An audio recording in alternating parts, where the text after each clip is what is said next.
Parmi les phénomènes de la nature, la marée est l'un des plus majestueux par son ampleur et sa puissance, l'un des plus surprenants par sa régularité et la discrétion de ses causes. L'étude des marées fournit des informations nécessaires à la navigation, à la conception des ports, la conception des ponts, des bassins et à la délimitation des frontières maritimes. De plus, elle est utile pour les activités sous-marines ainsi que pour la pêche, la navigation de plaisance et le surf.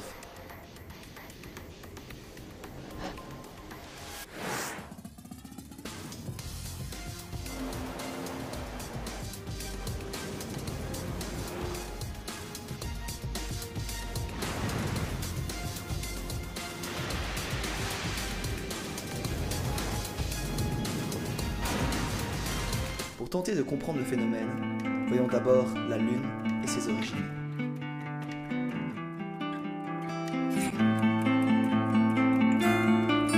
La Lune se serait formée suite à l'impact d'un astéroïde sur la Terre, il y a quelques 4 milliards et 6 millions d'années. Des morceaux et des croûtes rocheuses auraient été éjectés dans l'espace pour former ensuite un anneau. Tous ces fragments se seraient entrechoqués et se seraient agglutinés pour constituer la Lune 10 ans après. La Lune se situe à une distance moyenne de 384 400 km. Sa taille est de plus ou moins un quart de la Terre, soit 3476 km de diamètre. Elle tourne autour de la Terre en plus ou moins 27 jours. Sans la Lune, nos journées ne dureraient que 15 heures environ. En effet, l'attraction de la Lune ralentit la rotation de la Terre. Il faut savoir que la Lune est l'astre qui influence le plus la vie sur Terre après le Soleil. Du fait de l'attraction de la Lune, la Terre se déforme périodiquement. Ce phénomène va faire varier le niveau de la mer. Cette variation est appelée marée.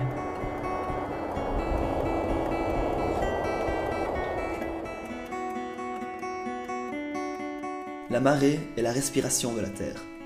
Bien que recouvrant près de 71% de la surface de la planète, soit 361 millions de kilomètres carrés, la masse totale des océans ne représente que 0,4% de celle de la Terre.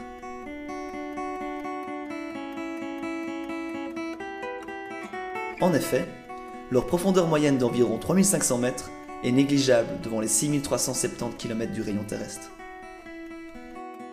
C'est cette fine pellicule d'eau qui va se déplacer sous l'effet conjoint du Soleil et de la Lune. Et de quel effet parlons-nous ? Celui de l'attraction gravitationnelle. Lorsque Newton découvrit la loi universelle de gravitation, il comprit que si la pomme tombe de l'arbre alors que la Lune ne tombe pas sur la Terre, bien que tous les deux soient attirés par la Terre, c'est parce que la Lune, tournant autour de la Terre, est soumise à une force centrifuge qui tend à la repousser. Il s'agit de la même force centrifuge que celle qui vous projette à l'extérieur d'un manège en rotation.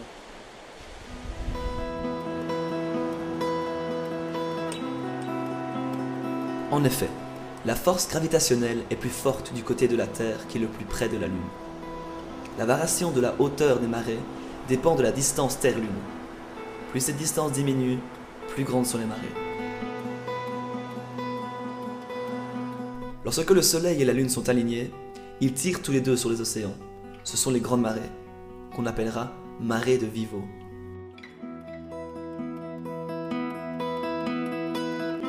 C'est également le cas quand le Soleil et la Lune tirent de chaque côté de la Terre sur le même axe, mais dans des directions opposées. Ce sont donc aussi des grandes marées.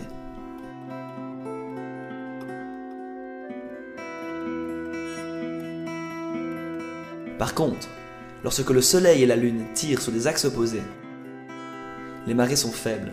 Elles se nomment alors marées de morte-eau. Si les marées sont au décalage d'une cinquantaine de minutes chaque jour, c'est parce qu'elles sont régies par le cycle du jour lunaire qui est de 24 heures 50 minutes. Il faut en effet attendre que la Terre tourne sur elle-même de 360 degrés plus 13 degrés pour retrouver à nouveau la Lune au-dessus de sa tête.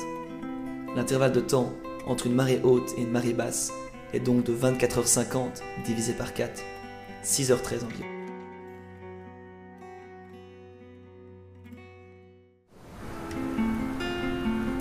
À chaque pleine lune et à chaque nouvelle lune, approximativement tous les 15 jours, les amplitudes de marée passent par un maximum.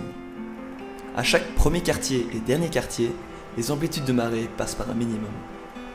Notons que des scientifiques ont constaté que la Lune s'éloigne de la Terre à une vitesse estimée de 4 à 5 cm par année.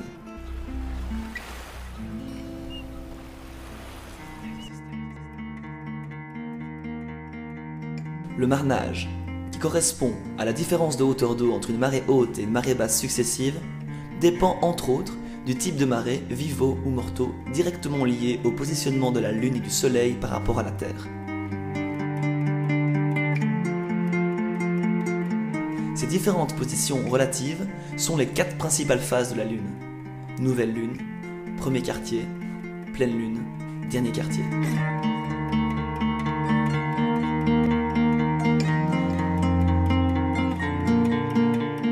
Résumons maintenant le phénomène. La marée est la variation du niveau de la mer et des océans causée par l'effet conjugué des forces de gravitation de la Lune et du Soleil. La force gravitationnelle entre la Terre et la Lune tend à faire rapprocher les deux planètes, mais elle est compensée par la force centrifuge de rotation. Les effets des marées ont donc des implications considérables pour la vie humaine et animale, puisque chaque corps animal est composé d'une majorité d'eau.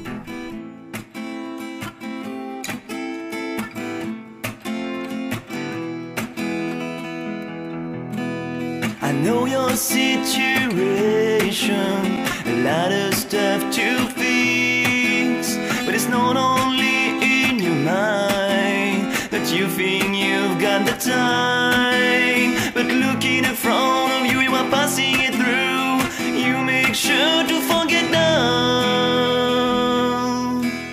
you're wasting time, you know, losing every hope, you actually don't care.